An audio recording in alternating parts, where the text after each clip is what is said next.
चलिए आगे बढ़ते हैं। छत्तीसगढ़ से आपको खबर बता रहे हैं, प्रदेश में माओवादी गतिविधियों की कमर लगभग टूट चुकी है। लगातार आत्मसमर्पण कर रहे माओवादी हो या सुरक्षा बलों की सटीक कार्रवाई, राज्य में नक्सलवाद अब समाप्ति की ओर बढ़ता जा रहा है। प्रशासन और शासन समाज के बुद्धिजीवी वर्ग की ओर से नक्सलियों को हथियार छोड़कर मुख्यधारा में लौटने की अपील की जा रही है। लेकिन तस्वीर का दूसरा पहलू भी उतना ही महत्वपूर्ण है। समाज का एक बड़ा तबका, वे परिवार जिनके अपने लाल आतंकी हिंसा में मारे गए, अब तक चुप थे। इसी प्रश्न को लेकर अनादि न्यूज की टीम आज विशेष रूप से नौगांव जिले के उन नक्सल पीड़ित परिवारों तक पहुंची जिन्होंने सालों तक हिंसा का दंश झेला। राजनांदगांव जिले बल्कि छत्तीसगढ़ प्रदेश में इन दिनों एक शब्द चर्चा का विषय बना हुआ है, जो है नक्सलवाद। नक्सलवाद न केवल शब्द है बल्कि छत्तीसगढ़ प्रदेश के लिए एक सबसे बड़ी समस्या है, जो अब लगभग बीते कुछ महीनों में खत्म होने की कगार में दिख रहा है। शासन प्रशासन भी लगातार नक्सलियों से अपील कर रहा है कि वे हथियार त्याग कर मुख्य धारा को अपना लें। ऐसे में एक वर्ग जो अपने विचारों को अभी तक रखता हुआ दिखाई नहीं दिया है और उस वर्ग ने इस नक्सलवाद के दंश को अपने परिवार पर झेला है, हम आज उनके बीच पहुंचे हैं और उनके विचारों को अपने कैमरे में कैद कर अपने अनादि टीवी के दर्शकों के बीच रखेंगे। जी, हम बात कर रहे हैं उन नक्सल पीड़ित परिवारों की जिन्होंने अपने परिजनों को नक्सली हिंसा में खोया है। हम बात करने जा रहे हैं उन परिवारों को जिन्होंने उस हथियारबंद माओवादियों के दंश को झेला है, आतंक को झेला है। अपनों को खोने का दुख उनसे बेहतर कौन बता सकता है, जिन्हें सोचने मात्र से इंसान की रूह कांप जाए। हमारे बीच कुछ राजनांदगांव जिले के ऐसे परिजन हैं। हम सीधे चलते हैं उनके बीच में और जानने की कोशिश करते हैं कि पहले उनसे जानते हैं कि क्या मंजर था और अब नक्सली जो कर रहे हैं आत्मसमर्पण, उसे लेकर इनकी क्या विचारधारा है। जी बताएंगे, आपका नाम क्या है पहले? मेरा नाम धीरेन्द्र कुमार साहू है।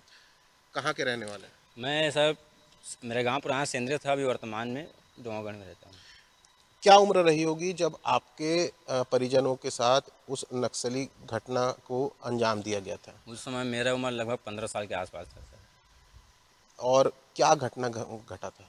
मेरे यहाँ पापा जी का हत्या हुआ है 2006 में, करीब शाम को 8 बजे के आसपास है। उस समय नवरात्रि चल रहा था, एक कम का दिन था, पूजा पाठ वाठ सब हो रहा था गांव में। तो 30-40 हथियार में नक्सली आए थे मेरे गांव में और आके वही 8 बजे करीब घर से निकाल के जो गांव में जो जगह रहता है वहाँ जाके मार दी उसको। आमतौर पर आरोप लगाते हैं नक्सली, तो क्या आरोप लगाया था हत्या करने के पीछे? मेरे पिताजी पर आरोप लगा था कि आप सलवा जुर्म बढ़ावा दे रहे हो, सलवा जुर्म बंद करो, आज तुमको मार रहे, कल तुम्हारे पूरा खानदान का मार देंगे। कुछ और लोग भी हमारे साथ हैं नक्सल पीड़ित परिवार से, उनसे भी जानते हैं कि क्या मर्म था उनका और किस तरह से देखते हैं वो पूरा। पहले अपना नाम बता देंगे। गणेश वर्मा, लामना ढाल रहने वाला।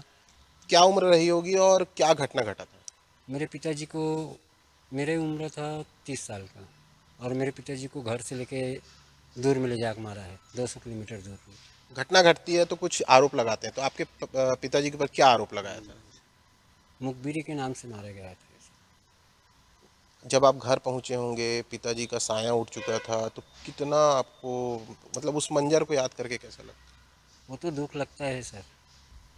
तो देखिए, ये साफ तौर पर वो नक्सल पीड़ित परिवार है जिन्होंने अपनों को खोने का दंश जो है झेला है और लगातार शासन प्रशासन से नक्सल पुनरावास नीति के लिए अपनी हक की लड़ाई लंबी लड़ी है और अब जाकर उन्हें उसकी जो सहायता है वो मिलती हुई दिखाई दे रही है। और सोचिए, अपनों को खोने के बाद भी इनका जिगर इतना बड़ा है कि वे उन माओवादियों से ऑन कैमरा अपील कर रहे हैं कि आएँ और मुख्य धारा को अपनाएं, हथियार छोड़कर आएँ।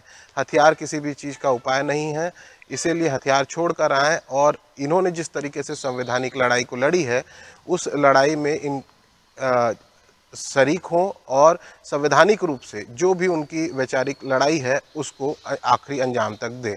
शशांक उपाध्याय, राजनांदगांव से अनादि टीवी के लिए।